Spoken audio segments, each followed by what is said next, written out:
Rose is your name, but when you poop it sure don't smell like roses. You're number 2, burns the hair in my nose.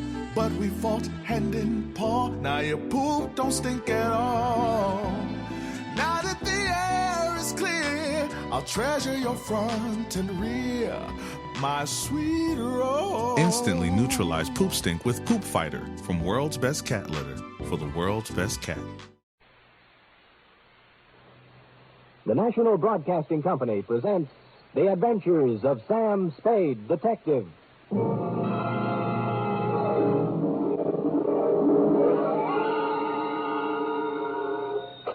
Sam Spade Detective Agency. Me, sweetheart. Sam! Most of the day is gone and you haven't even come into the office. I slept in, Effie. Did you have a busy night? Rather. Didn't you read the papers today? What? Oh, I've given up reading the papers. They're so full of bad news lately. Well, they're especially full of bad news today, Eff. What happened? Oh. Did your bowling team lose again? Effie, I'll thank you not to mention my bowling team in public. It's just a matter of getting a little exercise. And it didn't lose, it won, even without me. It only seems to win when you don't play on it, Sam. Effie, don't forget your position. Sorry, Sam. Anyway, how do we get on this bowling kick? We're supposed to be talking about something else. About last night. Oh, yes. Well, this one has more than local complications. Intrigue, foreign correspondence, dirty work on a grand scale. It's international in scope. You'll chill with me, you'll thrill with me, half rogue and half renegade. It's Sam Spade in the Red Star caper.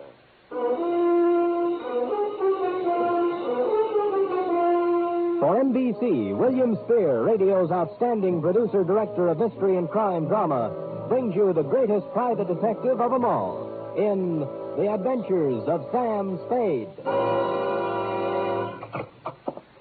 Effie?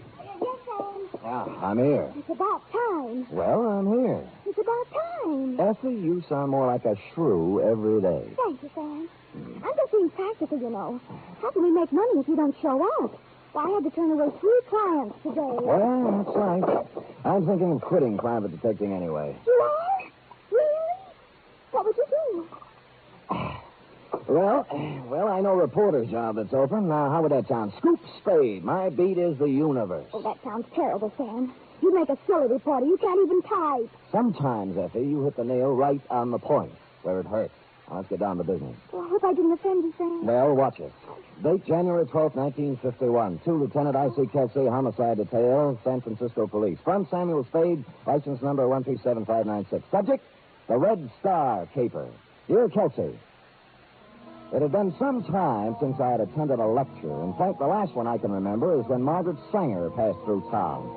But last night at 8 o'clock, I filed into the Central Municipal Auditorium along with several hundred other people, including college students, newspaper men, professors of political science, the usual curious complement, and a goodly sprinkling of snuffling indigents who welcomed any easy means of escaping the cold winds that whoop through the Mission District at this time of the year. Ladies and gentlemen, it's a pleasure to see so many politically minded faces gathered in this auditorium tonight. To let the world know that so many of us are trying to keep abreast of the fast-moving and sometimes confusing events of our troubled days serves as a graphic example to those who would try to take our liberties away from us, that we are ever alert and that we will continue to defend those liberties.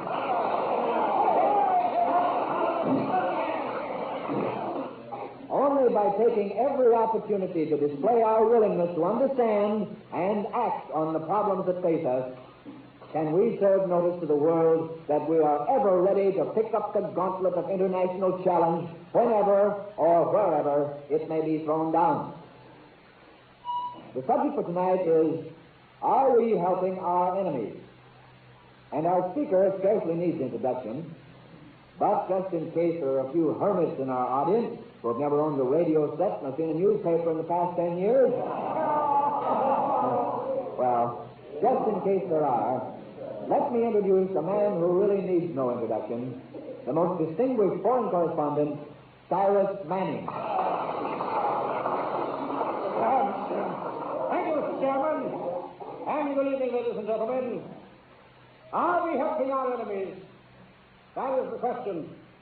My answer in a word is yes. answer is not hasty or ill-advised. I have just returned from the thorough coverage of the Orient. I have visited the tragic, blood-soaked battlefields of Korea. I've talked with the military leaders of the armed camp of Formosa. I've trod the nervous, defenseless soil of the Philippines and Japan. And I have even made 2 secret trips, incognito, right into the bastion of the communist stronghold on the China mainland. And this is my report. This materially from this very city, shipments are being made regularly to Red China.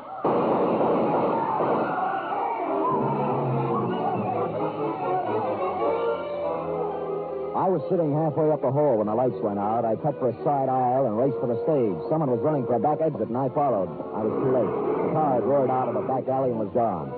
On the stage, someone had rung down the curtain. Cyrus Manning was on the floor, and the chairman was bending over him. He's dead. They almost shot me, too. Let me see. Yeah, you're right. There's nothing anybody can do for him right now. The lights went out, and then the shot. Oh, this is the most terrible thing that ever happened to me. To you? Shall I ask him to get up and call the police, or do you think that with one last dying effort you might do it? I'll call him. Oh, I guess he did get the worst of it. I guess he did. And that's how the news reached you, Kelsey. Now, I suppose you want to know how I happened to be at a lecture where the lecturer happened to be shot. Well, I'll tell you, and don't think it makes me happy. You see, I was supposed to be his bodyguard. Now, let's start at the beginning, shall we? It's early afternoon. Our stupid hero is sitting around trying to break the code on a scratch sheet. Sam, are you in? Only the clients, F. Who is it? Dick Davis, foreign news editor on the Tribune. Well, he probably has me confused with Mr. X, but I'll take it. Yeah, Dick? You ever hear of Cyrus Manning, Sam? A foreign correspondent? Yeah, that's the one. He's in town. He got here yesterday. Well, what is it, a benefit? You want me to do card tricks or something? He needs a bodyguard. I don't know anybody else who'd be crazy enough to take the job, so I called you. Oh, gee, thanks. Read the letters to the editor column tomorrow for my reply. I didn't know whether you'd take the job, but I sent him over to see you anyway. Who does he want to be bodyguarded against? Well, I'll let him tell you about it, Sam, but I'll give you a clue. Their home base runs west from the center of Berlin, east to slightly below the 38th parallel. Oh, those people, huh? Well, there are only 200 or 300 million of them. I shouldn't have any trouble. Then you'll take the job, Sam? Who's paying? We are, 50 a day. 60. Haven't you heard of the cost of living index? Yeah, all right, it's a deal. Good. Just one thing, Sam. If you have a good picture of yourself, taken recently, kid, we'd appreciate a copy. Why? Probable, that is, possible obituary. Davis, what are you saying? If I don't see you again, Sam, good luck. I quit. I won't take the job. Davis! Effie! Yes, I'm here. I'm leaving town for a few days, F. Look, throw some things in my suitcase in the closet. All right, then. But wait, there's someone here to see you. I don't suppose his name is Cyrus Manning. Did you ever guess, Sam? Oh, it was easy. I just thought of the name of a man I would least like to see. Send him in. Sam, sometimes I just can't understand you. I have the same trouble, F. I'll send him in and forget about the suitcase. I am not going to succumb to hysteria. Are you sure you're all right? Of course I am. On these troubled times, we must keep our heads cool and our powder dry. Well, I try to. I'll send him in. All right. You may come in now, Mr. Manning. Thank you. Well, how do you do, Spade? Sit down. Oh, thank you, old man. Could you lift up your hat brim so I could see your face and maybe even take off your trench? Yeah, I never take them off, Spade. Oh? They're the mark of my profession. Oh. The life of a foreign correspondent isn't his own, you know. I might be whisked off to Berlin or Siberia in a matter of minutes. Sometimes I even sleep in these clothes. Well, you know best. I wore this trench coat when I interviewed Hitler. When I stood knee-deep in water on the shores of the Philippines. Next to MacArthur. Really? Why, the commandant of the prison camp didn't dare take it off of me when I was captured by the Chinese guerrillas. And when Mussolini... Would you care for a drink? Drink? Yeah. Well, thank you, sir. I see you pouring deep. Well, here's the crime. No, Spade, no. Just a minute. I never drink without first offering special toast. Offer. Oh, may the great white wings of the thunderbird brush lightly over your grave. A little translation of an old Tibetan toast. Swell. Well, of course, it probably loses something in the translation. It's good to get back to the States where they have real liquor. I'm getting tired of sake and Korean moonshine. I didn't know they had time to make it. Well, let's get down to business, Spade. This is my problem. I have been no respecter of censorship or official red tape. That's why I've scored some of my biggest news beats. I take it you're working on one now. Oh, the biggest. Did you know that material is being shipped out of San Francisco to the Chinese Communist forces? Stuff that they are even now using against us on the battlefield? Well, no, I didn't, but I could believe it. Well, for weeks now I have been tracking down the truth, documenting the facts, ferreting out the cover-ups, the lies, the falsehoods. Well, good for you. Tonight I'm giving a lecture at the Central Municipal Auditorium. Press representatives from every newspaper and syndicate will be there. Of course. I'll give the general outline of my revelations, and it'll hit every newspaper in the country. Then, when the public's appetite is whetted, I'll publish the specific details in the Tribune the following day, and we'll score a clean scoop. I see, and you feel somebody's gunning for you.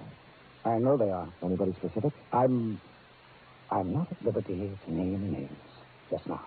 Oh. But after I give my first lecture tonight, it might be 30 for me. Well, the Tribune's hired me, and I'll do my best. I've been in tight spots before, Spade, but my duty is clear before me, and I'll not shirk it.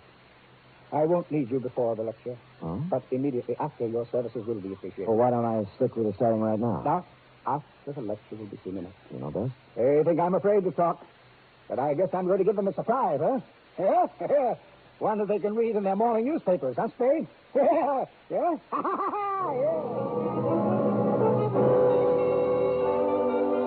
Well, he was half right, Kelsey. Might not have been a surprise, but they were able to read it in the morning papers. And at least Manning got a laugh out of it, which is more than I did. You arrived at the murder scene 3 minutes after you were called. He was shot, Sam. I would say so, Kelsey. I would say so. Well, then it's easy. We'll search everybody in the audience before we let them go. Kelsey, I was in the audience. Manning was shot from backstage, and whoever did it ran out the back door. Oh, that's right, Sam. You already told me that. That makes it a little harder.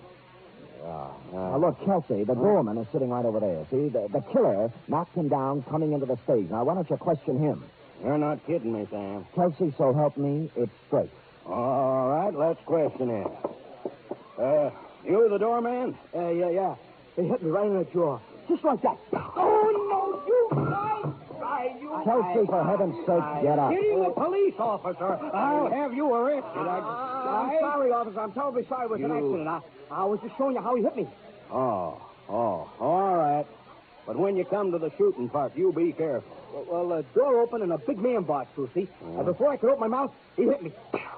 And I fell flat on my back. Have you got a good look at him? No, all I saw was a tattoo on the back of his hand. It was a red star. You mean he stood there and shot Manning and you didn't see him? As soon as he knocked me down, he put out the lights. And then he run out. I started to get up and saw the car pull away. What kind of a car? It was a light blue convertible. And you remember anything else? Absolutely nothing else. Are you sure? Absolutely sure. I don't suppose it's worth much, but the license number was 4N75323. No, I don't think. Oh, yeah? After you recovered from your apoplexy, Kelsey, and checked the license number, we were more confused than ever. Belonged to Cyrus Manning himself. While you were calling headquarters, I searched Manning, and the notes from which he was speaking were gone. I reasoned that he might have had a carbon copy or handwritten notes in his hotel room or wherever he lived. The Tribune supplied his address, the Congress on Fillmore, above Van Ness, room 612. Coming out of the elevator, I bumped into a tall, handsome brunette hurrying in. Excuse me. It was my fault. If you go to the right, I'll go to the left. All right, ready? Shift. Going down. Hurry, please. She was nice, but I had other things to worry about. No one answered Manning's door when I knocked just to see what might happen, so I let myself in. Before I even had time to look for any notes, I knew it wasn't any use, because lying on the floor with his skull fractured was Dick Davis, late of the Tribune. You are listening to the weekly adventure of radio's most famous detective, Sam Spade.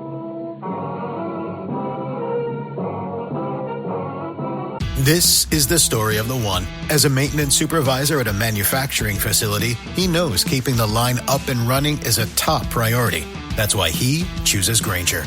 Because when a drive belt gets damaged, Grainger makes it easy to find the exact specs for the replacement product he needs. And next-day delivery helps ensure he'll have everything in place and running like clockwork.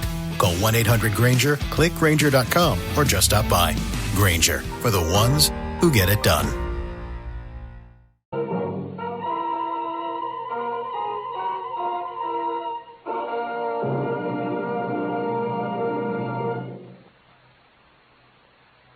90 minutes of comedy, music, and drama, all presided over by the glamorous Tallulah Bankhead. That's The Big Show, brought to you every Sunday on NBC. This Sunday's Big Show features such bright stars as Jack Carter, Jimmy Durante, Louis Calhern, Martha Ray, and many more. Plus music by Fran Warren and Meredith Wilson's chorus and orchestra. It's The Big Show. And Sunday over most of these NBC stations also means a one-hour adaptation of a famous play or story by Theater Guild on the Air. This Sunday's Theater Guild production is Philby, starring Rex Harrison and Teresa Wright.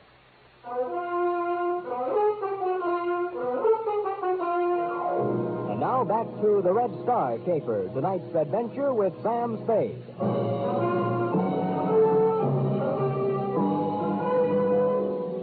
Cyrus Manning's room had been worked over thoroughly. There were no notes lying around which described the activities of anyone sending war material to the Chinese communists. The only pertinent piece of evidence was the corpse of Dick Davis. I didn't call your office right away, Kelsey, because I wanted to get out of there and begin asking some questions before the trail was cold. Strangely enough, in a man's hotel room, there were many items that belonged to a woman. Clothes, makeup, and so on. And they recalled to mind the girl I'd bumped into getting out of the elevator. And this recalled to me the elevator operator. I seen her coming up and down a few times. I know who she is. You know Manning when you saw him? Yeah, I knew him, the celebrities. But I can't remember like everybody. Was the girl ever with him that you remember? Not that I remember. Do you recall a short, dark, thin man coming up, name of Davis? They don't pay me to remember the people. I just get paid to take them up and down. And not very much either. Will this help you remember anything? What $10 will do for your memory. A thin, dark man went up about 8:30. Didn't see him come down, though. He was alone. Good memory. Did anyone else in the elevator tonight stick in your mind? The only guy I can remember is one who didn't look like he belonged here. Big. Had a pockmarked face. Huh? Oh, and on the back of one hand, he had a red star tattooed. Manning was going to reveal something about materiel being shipped to China. Shipped was the word I'd overlooked. And someone tattooed who looked as if he didn't belong in a good hotel and had the smell of a waterfront on him.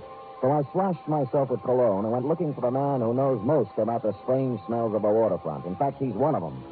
He's an indescribably low man, a fungus on the tree trunk of honesty, a spider in the lunch pail of lawfulness, porky grouse, a stool pigeon, so low he has to climb down a ladder to tie his shoelaces. I found him at the Blue Lantern bar, took a capsule to settle my stomach, ordered a bottle and 2 glasses, and somehow forced myself to wave him. Well, if it ain't my old buddy, my old drinking pal, good time Charlie's trade. Buddy. You pouring, Sam? Porky, the other side of the table, please. I might need room in case of fire. I like it on this side, Sam. I can keep my eye on the window. All right, I'll move. Oh, Sam, you're too far away. I can hardly see you. Pork loud. Now, look, tell me something, Porky. Do you know anybody who's shipping stuff to China from here, or someone with a red star tattooed on his hand? Honey, search your heart. I don't think I could squeeze a word out of it. All right, here's one. You're Prince Sam. Please. It's still kind of dry, Sam. Okay. Oh, there's nobody like you, Sam. You're beautiful. Others, well... Where was we? Who was that stool around? Usually me, but if you can't think of anything else, try to remember where these drinks came from and talk accordingly. What do you want me to talk about, Sam? You better get me quick before my throat dries up now. Have you ever heard of anyone shipping war goods to China, Porky, or a man with a red star in his hand? Ask me something else, Sam. I'd rather not answer that. I'll see if this changes your efforts. What again? Oh, you're a Prince, Sam. Now, let me see. I heard about somebody shipping goods to the heathen Chinese. Yeah? But Sam, I gotta get going. I'll see you. Rod, come back here. I'm sorry, Sam. I just remembered I left something home on the stove. You don't have a home. I turned around to watch him scuttle out the door, and I saw for the first time what must have caused his hate. A face as evil as any I've seen these days outside of yours, Kelsey, was staring through the dirty window. The face moved for the door and entered, pushed upon a big body under a sea cap. His arms were shoved into a pea jacket, and his legs hit the floor like slow jackhammers as he walked toward me. You trying to pump information out of Grout, pal? Why else would anyone in his right mind give Porky Grout free drinks? Or stand that close to him? Who are you? What are you trying to find out? Frankly, it's none of your business. Look, pal, I grew up on the waterfront the hard way. I've knocked guys like you all over every port in the world. Now, don't make me mad. Why don't you make it easy and tell me who you are and what you want? I never answer questions. I just do the asking. Oh? Are you going to tell me something, or am I going to beat it out of you? Well, I guess it's going to have to be the hard way. Okay, pal. But just remember this. After I get through with you, I don't want never to see you down around here again. Because you bother me.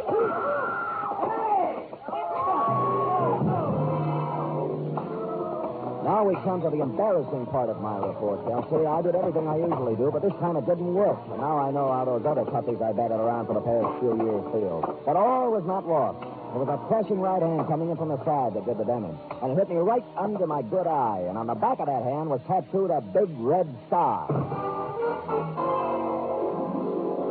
When I got up from the floor, he was gone. So was everyone else in the place but the bartender. Oh. You feel better now, mister? I told you not to have that last drink. What drink? Who was the guy who did it? Did what? Knocked me down. What do you think? Oh, brother, you really got one on. I didn't see anybody knock you down. You didn't see a big red-headed guy in a pea jacket take a swing at me? Look, have a drink on the house. Maybe you'll feel better, huh? Don't give me that lost weekend routine. Who was he? Let go of me. I don't know what you're talking about. What happened to all those other people who were drinking here? Now, look, mister, you can believe it or not, the only two people I've served in here tonight have been you and Porky Grout. And as for a guy knocking you down, well, you must have hallucinations. Threats, money, nothing worked. And I knew nothing would either because the sign had been put on them. So before anything more serious happened, I got out of there. And by there, I mean both the bar and the neighborhood. It was not that I was scared, but I'd long ago learned the value of an orderly retreat. Or as they used to say in my neighborhood when I was a kid, he who hits and runs away lives to hit another day. I decided to go at things from another angle, like who owned the woman's things that I saw in Cyrus Manning's room? They belong to Mr. Manning's wife. Burke, are you sure Manning had a wife? Well, they registered as man and wife, Mr. Spade. What did she look like? Tall, good-looking brunette. Huh? You know, now that we're talking about her, there was something strange in their relationship. What? She never stayed here at night. She only came in the morning and left in the afternoon. Do you know her first name or anything else about her? No, Mr. Spade, not another thing. Well, it was a start, at least. She was obviously the girl I'd met on the elevator. I looked up a number of Manning's friends, but the first 3 or 4 couldn't help me. But the fifth said that Manning had married about 6 months ago, and he'd never seen the wife. Her name, as he remembered, was Faye Kearney, and her father was a ship's captain. I ran down the name Kearney over at the maritime office and discovered that he owned 3 ships, 2 of which were in port. On the first ship, the Downwind, they told me Kearney lived on the other one. It was the Western Sun at Pier 92. I went up the gangplank to the forward housing where the captain's cabin normally was located.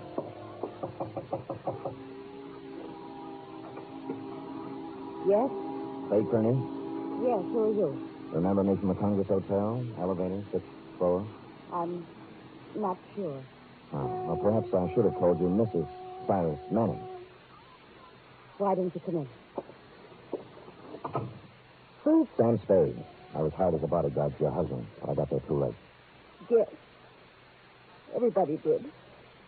Mostly me. Oh, please don't cry just yet. Why do you say mostly me? I might have done something about it. Why were you running out of the hotel? I found Mr. Davis. Yes. Have you any idea who did it? Yes. Who? The same person who killed Star. Who was that? Me, I suppose. Yeah, I'm really responsible. I caused the whole thing. The whole thing. She poured her misery out over my shoulder, and then she told me the whole story. She had met and married Cyrus Manning secretly against her father's will. When he found out, he took her aboard one of his ships and kept her prisoner. While she was aboard the ship, she found out what her father was doing, carrying essential war materiel to communist China. So somehow, smuggled the information to Manning. She did, and the arrangement was that they were going to trade the information for her father's blessing on their marriage. But once Manning got the information, he wanted to scoop more than he did his wife. That's when the trouble started. Here he comes, Sam. Here he comes. You get out of the way. If he finds you here. Get in the back room.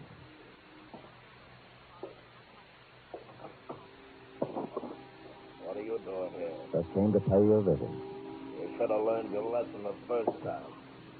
This time it's for keeps, Tony. That's the way I feel.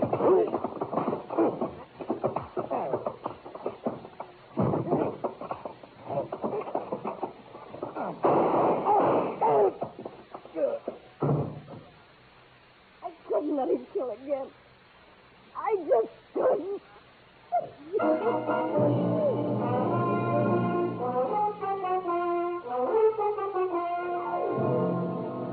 Period. End of report.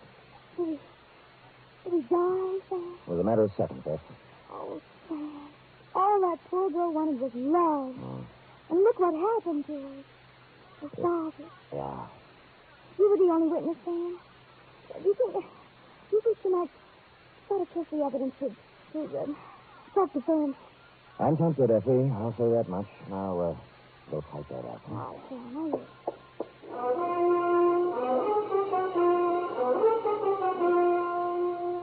Three chimes mean good times on NBC. There's music and fun tomorrow on NBC to help your Saturday evening along. Your hit parade brings you the top tunes in the land with Raymond Scott, Snooky Lampson, and Eileen Wilson. The Dennis Day Show sparkles with songs and madcap adventures, starring charming, boyish Dennis Day. And Grand Ole Opry presents Red Foley and his friends in 30 minutes of music and laughter, Western style.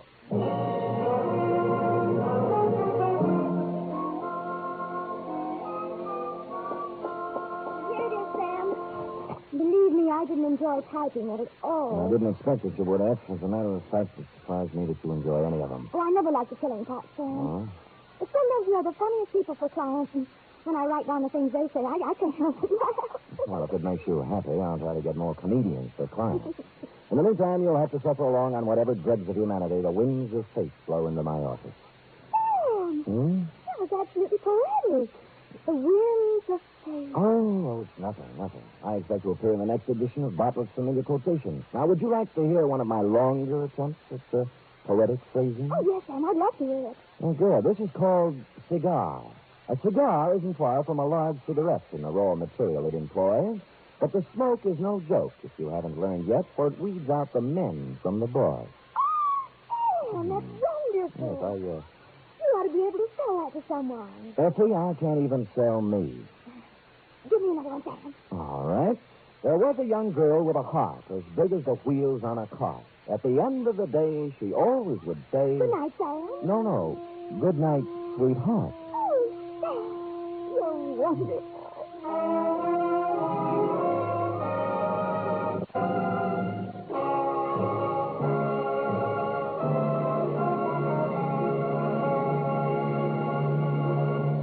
The Adventures of Sam Spade are produced, edited, and directed by William Spear. Sam Spade was played by Stephen Dunne. Lurene Tuttle is Effie. Script for tonight's adventure by John Michael Hayes.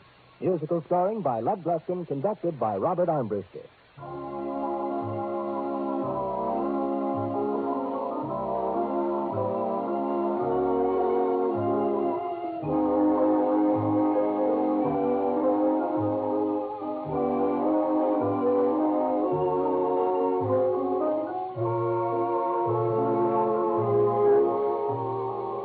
Join us again next week, same time, for another adventure with Sam Spade. Enjoy the magnificent Montague. Then it's Duffy's Tavern on NBC.